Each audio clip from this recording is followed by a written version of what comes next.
What's going on, everybody? This is Jerome Moore, host and creator of Deep Dish Conversations. And firstly, I want to say thank you for all love and support, and thank you for exploring the perspectives of social change with me on this platform. I want to encourage you all to like, subscribe, and follow us on YouTube and on your favorite podcast listen platform. And make sure you give us a 5-star rating if you're loving the Deep Dish Conversations. I appreciate all of the support again. I hope you all enjoy this episode. What's going on, Rick? How you doing? I'm doing good, my friend. Thank you for having me. No, thank you for being here, and this is special. It is special. It's crazy. This is a special moment, and just a preference for everybody. Rick reached out via email after he seen the News Channel 4 interview that I did, and I guess I impressed him. Yeah, very much so. I guess I impressed him, and he just reached out and said, "Hey, man, I love what you're doing. I had a unique upbringing and background, and view, people and judge people maybe unrightfully so. And I've done a lot of growth, been to therapy and all those things. I was like, hey, let's talk about this. And he was like, let's do it. Let's do it. And so welcome, Rick. Welcome to Deep Dish Conversations. And just tell the people a little bit about yourself, your background, where you're from, what you do, and just a little bit of who you are. Simply put, I'm from Florida originally, North Florida, and grew up there, and then traveled some with my family and play music. I'm a bass player, and that's been a large part of my life. And then, in addition to that, I'm a guitar builder, and it's a funny thing. I never intended to do that for a living. It just worked out one day. I went, hey, this is what I do, and it had never even crossed. I never did woodworking or was interested in it when I was younger and stuff. So I've moved around the country, spent time as a youth in Hawaii, lived in South Florida. In the 80s, I moved to Oklahoma City and spent most of the decade there. Before finally coming to Nashville, my father was born in Tennessee, Adams, Tennessee, and I've always had a connection here. I've always liked it, and I've loved the town, and so I always knew I'd end up here. So in '89, I made the move and came here. So, hey, you've been here just as long as me. I love it, man. Yeah. Been here just as long as me, and so I'm gonna jump right in here, Rick. One of the things that jumped out to me, and really made me want to speak with you is from the email. You said, I grew up in the South, and honestly, I wasn't pretty to people of color. Honestly, myself included at that. In the past few years, I found myself realizing how wrong this was. I'm no means perfect, but I'm learning. I would love to talk with you. Yeah, that's, it sums it up that I can look back at things and, you just, you didn't realize, Right. know, and then other times I did. Right. There's things that have happened in my youth and everything, and but so many people, the South has a stigma anyway. I kind of don't agree with that. I think there's racism everywhere, but it's it is what it is during that period. I mean, I was born in 1960, so Right. and lived down there, and really, I mean, I can remember having classmates that were black, and everything, Right. and even friends there and talk. We never hated each other or anything, but Right. they never came home, or I never went to their house, and and honestly, I mean, to be as blunt about it as possible, the town that I went to high school in, the black people actually lived on the other side of the railroad tracks. I mean, it was actually that, Right, and right. and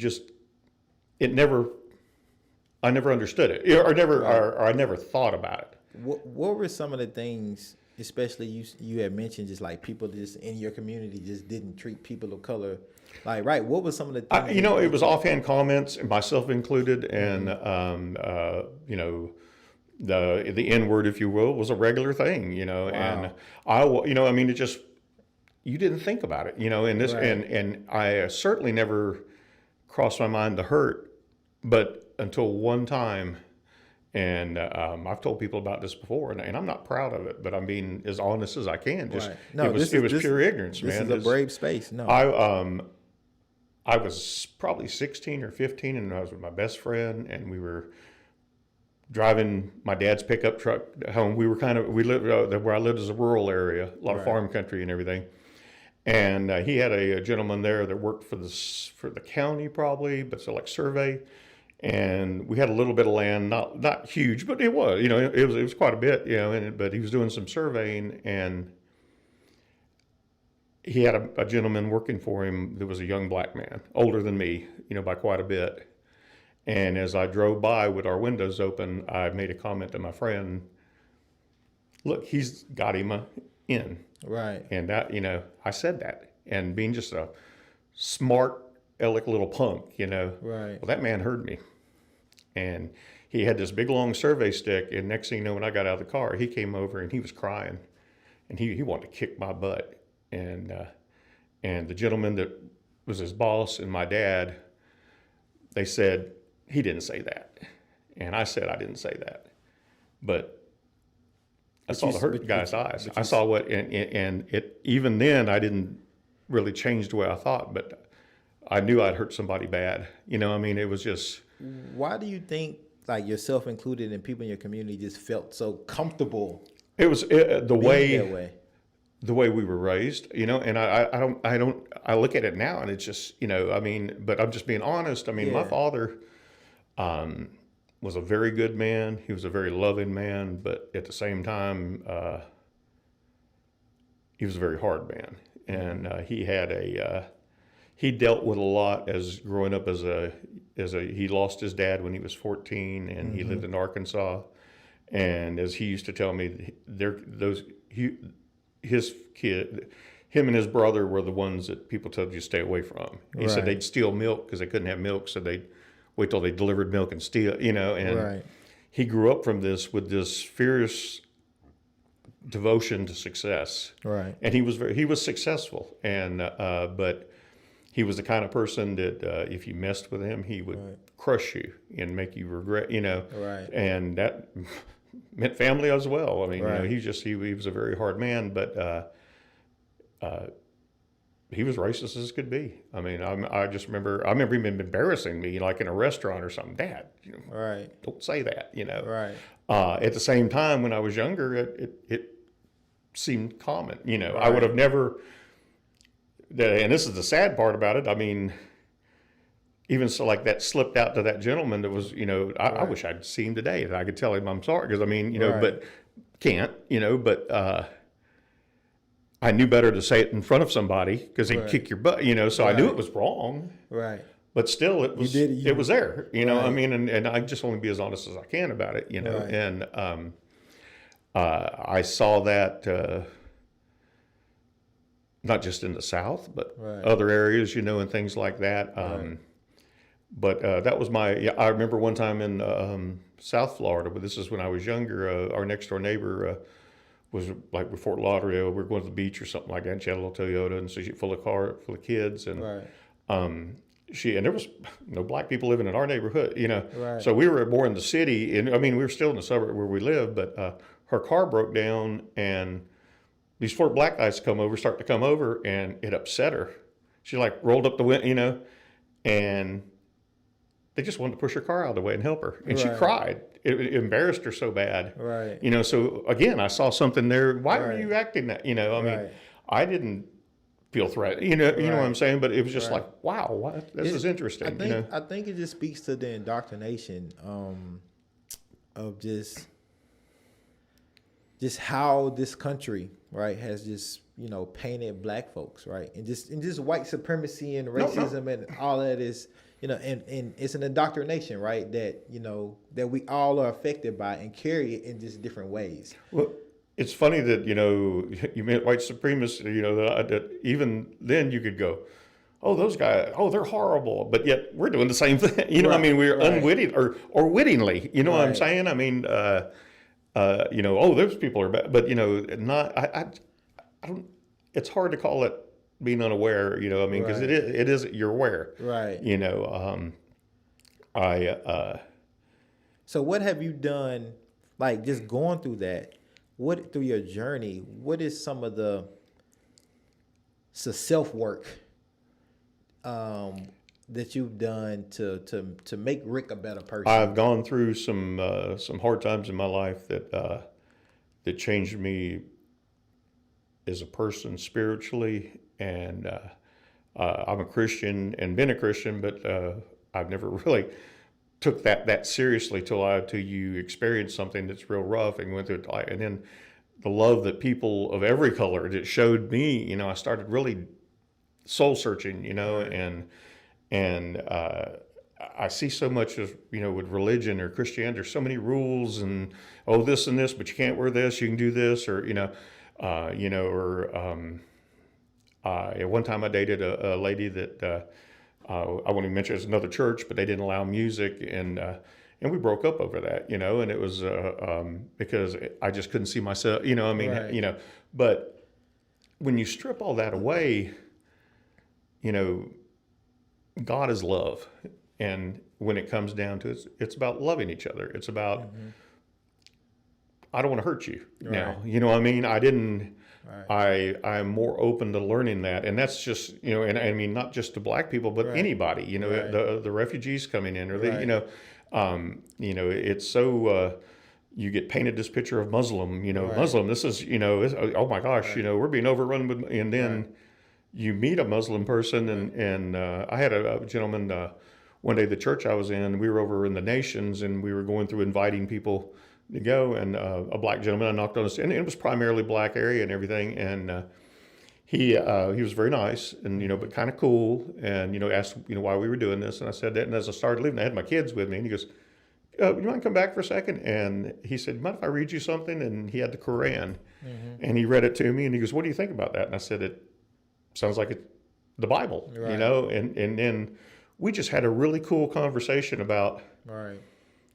we're not so separate from each other. Right. We were more similar than we thought, even to the Quran. I've never read it, but there was things that, that we could both relate to. And then he had mentioned that, his grandmother and grandfather had lived in that neighborhood, and that, I'll probably get this wrong, but I believe his grandmother was a nurse, and his father, or his grandfather, was a lawyer. Very predominant people in this neighborhood, and but now over time, the neighborhood had kind of gone down, and Right. and it almost struck me. I felt weird going to see him, because I don't know why, but it was like. Maybe I don't know. It was just I felt odd going over to, like I was trying to help him, and Right. and he was more or less saying, if you want to help, respect me, Right. And it was a good Right. lesson because Right. I'd never thought about it in that way, Right. And it just and that's all people Right. just show some respect, I mean, And it's interesting. You bring up this Christianity and the Bible and religion. We had another guest, Linda Polk. Her grandfather actually used the Bible to show why black and white folks shouldn't be together. And so this Christianity in general as a religion has this real just kind of tainted way, tainted history of white folks using the Bible to enslave oh man, yeah. black folks, do black folks wrong, and just using it based on religion. No, that's and it's crazy that same religion can also, or that same Bible can also turn somebody around.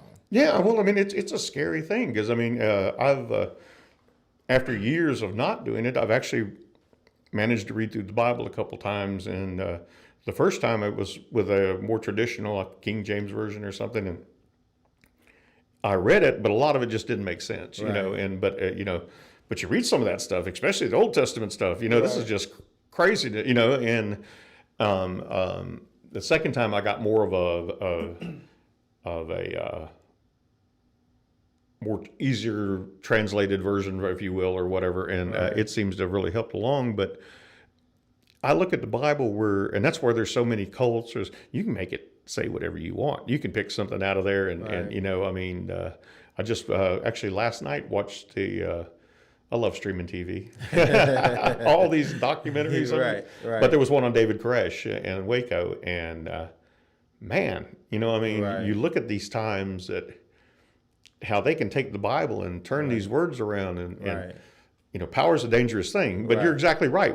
And white people came up. How can you Right. take that when I take it? You go all the way as God is love, faith, hope, and love, and the greatest of these is love. Mm-hmm. And I think religion is, and that's more, versus what I believe, versus religion. Right. In Oklahoma, I went to a church with my first wife, and it ended badly, and I didn't go to church for years, and Right. it was really me being the problem, but Right. I didn't want to see it that way then. Right. But religion has damaged a lot of people, and there's a lot of people that can't stand Christians for this very thing, Right. and Right. whatever denomination or religion in general, Right. I mean, Right. it's hurt so many people. Right. Well, if you can go back to your community that you grew up in today, if you can go back and prevent some of the indoctrinations that was placed upon you, your family, and the people that you grew up with, what would be some of those changes that you would make? Definitely just take a stand. I mean, polite but firm stand on, and sometimes it probably wouldn't be polite, like, Right. hey, dude, that's not cool, or this is, meet my black buddy here, my Right. black, which, I like, we had that conversation is Right. that even as a white person, it seems funny, Right. is it okay to, refer to somebody as black? Right. I hope that it is, but, Right. I mean, because, I had black schoolmates that we were friends, but we weren't, we didn't Right. hang out. But I could have never, I don't know what my dad would have done if I ever brought a black friend over. My dad, I used to, my dad would hit the ceiling because he would, interracial marriage or dating and everything. And back when I was in high school, that was, Right. And Right. very off the table, Even and, now, Oh, no, it's still, it's- even now it's more you see it more, of course. We've Yeah. grown, but still people still They're still stepping, they yeah. still, No. some people still cringe at Well, that. I used to tell my dad, he'd say something about it. And I said, Dad, one day we're just all going to be one Right. nationality. Right. There's not going to be black and white. We're just going to be, and he'd hit the ceiling about that. I mean, that made him so mad. And know what's funny about we are one nationality. Oh, we are. Well, we are. That's the thing. There you go. Yes. Yeah, we are. We are precisely. Americans, right? Well, That's the You hit it nationality. right there. But yeah. the foundation of this country is black and white, and Yeah. that's kind of the lens you have to wear, and because that's the reality that we live in, right? Yeah.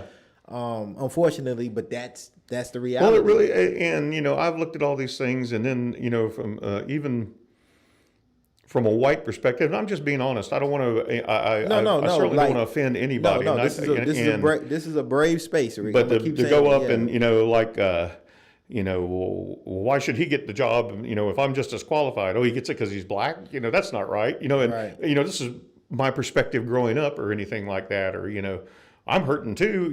But they get Right. But I'm not even taking into account what's happened in the past and how it's been looked upon and. white privilege and all that stuff. Huge, Yeah. and we were. I mean, Right. there's no doubt in my mind, and just Right. didn't. My favorite thing that kind of gets me, and I don't mean to be rude to people or anything like that, but when somebody goes, I just wish it was like the good old days. I remember we didn't have to lock doors. Everybody got along, and in my mind, I'm going, that might be your good old days, but guess Right. what? You were just oblivious to what was going on down the street. I mean, it was. That can be a very insensitive phrase to use. Oh no, yeah, but I see people use it all the time. I just miss the way things used to be. Well, it was maybe in your part of the world it was Right. nice, but I guarantee you it was. Right. I mean, Right. You have kids. yes. What are you doing, or what have you done to make sure that they kind of grow up with an anti-racist mindset? I've done my best to encourage them with black friends, or friends of color, or anybody. I mean, I've always been open. Dating or relationships. My son, he's 25 now. He's married, but he lived in Memphis for a while, and he dated a black girl for a while, and that was, hey, we never. It was a period that he was not close. We'd had a falling out, but still, I never good.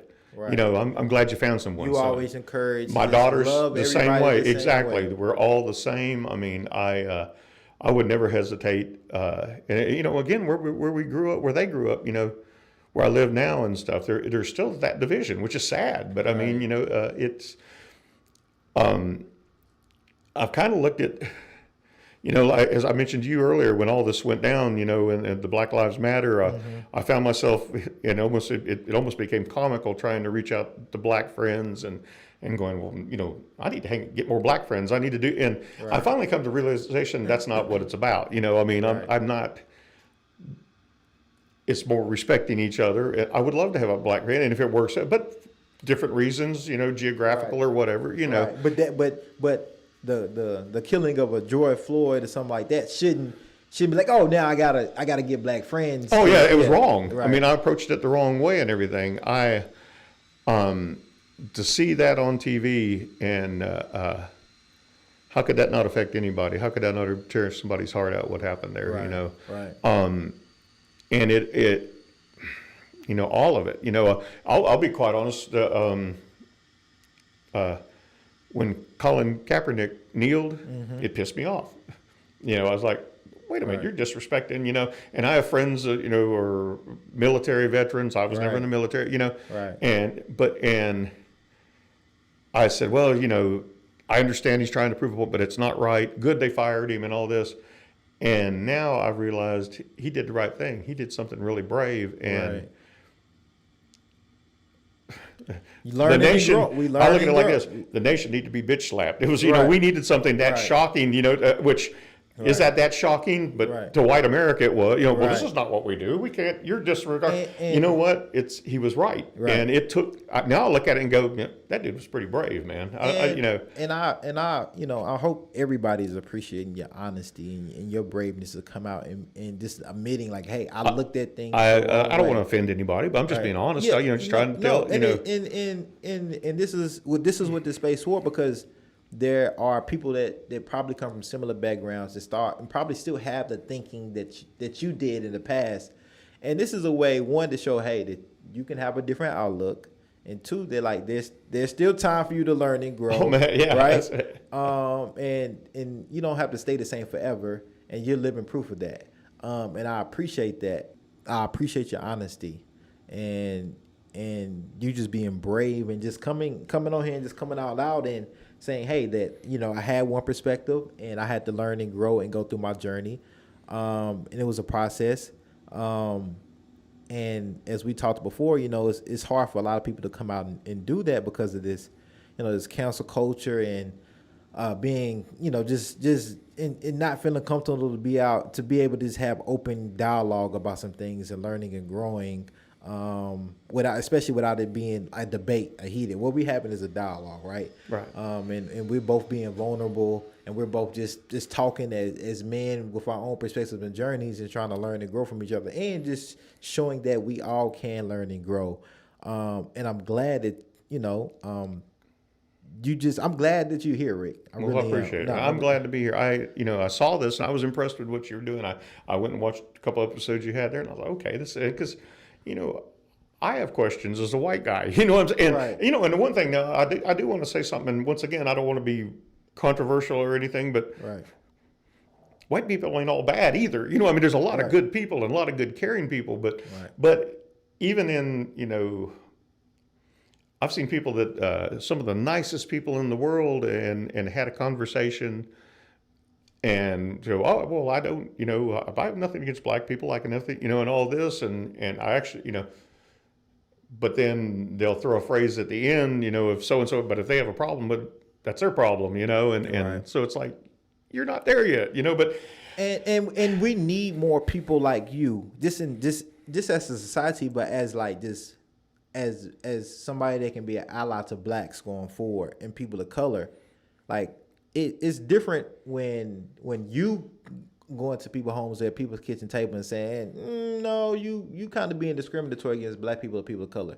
That's wrong, right? It's different when it comes from you because they expect it to come from me, right? Of course, I'm going to say, but if a friend or a family member of yours and you say that to them, We need more of that. Yeah. Like we need more. We need like if it's one like that. We need that honesty, and we need the honesty to go towards our the grandfathers and the moms and dads. Yeah, yeah. It might be tough. It might be rough. Oh no, but we need more Ricks out there to tell it like it is and tell it how it was and go and explain your growth to some of your friends and family members that still may be in that thinking. And still to try to do it with love and respect. Right. You know, man, you're my brother. You Right. know, I think the world of you, but that's not, Right.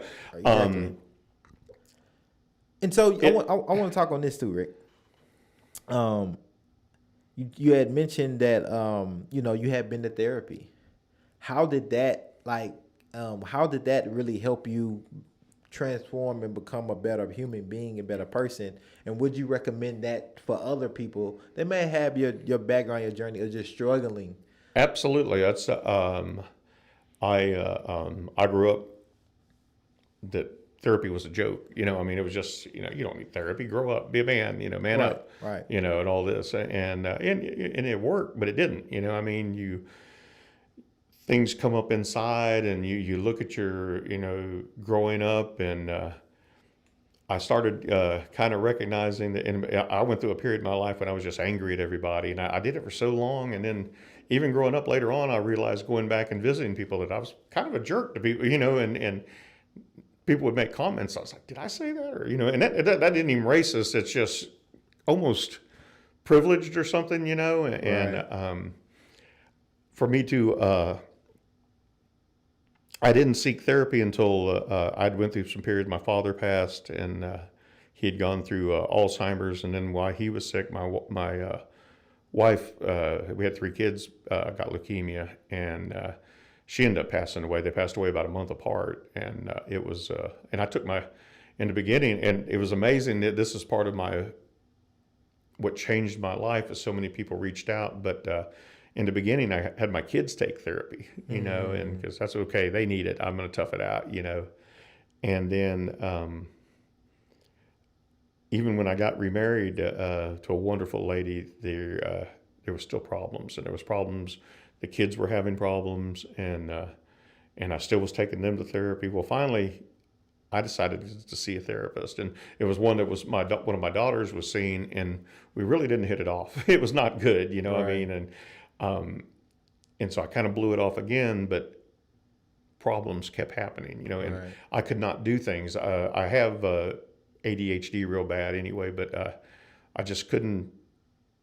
I was depressed. I couldn't get control of things or try to, I struggled with feeling like a failure all the time, and Right. so finally I had a friend that I went to church with. Became a mentor to me. This gentleman, and he was in charge, or he worked with an organization that had a rehabilitation therapy like camp. It was a 2-week thing, and Right. he actually got me a scholarship, and I went down to Orlando for 2 weeks to this thing, and I it was somewhat Christian, but there was also different kinds of religions or things, in all the way to a lot of meditation Right. and yoga, but different things, and so. And some of it got pretty strange, but I went with the thing that it certainly won't hurt. I mean, I'm at the end of my rope. My wife and I were talking about getting a divorce. We just, Right. Things had just gotten so bad.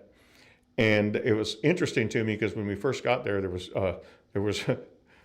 they took your cell phone. There was no computer, Right. no alcohol, anything, you were just straight up. And, they told us to write down, memories of our childhood. And I immediately had a great childhood, we had clothes, ate great Christmases and all this stuff. And then they started one-on-one therapy and really working on things. And suddenly I started seeing things that I had blown off as before.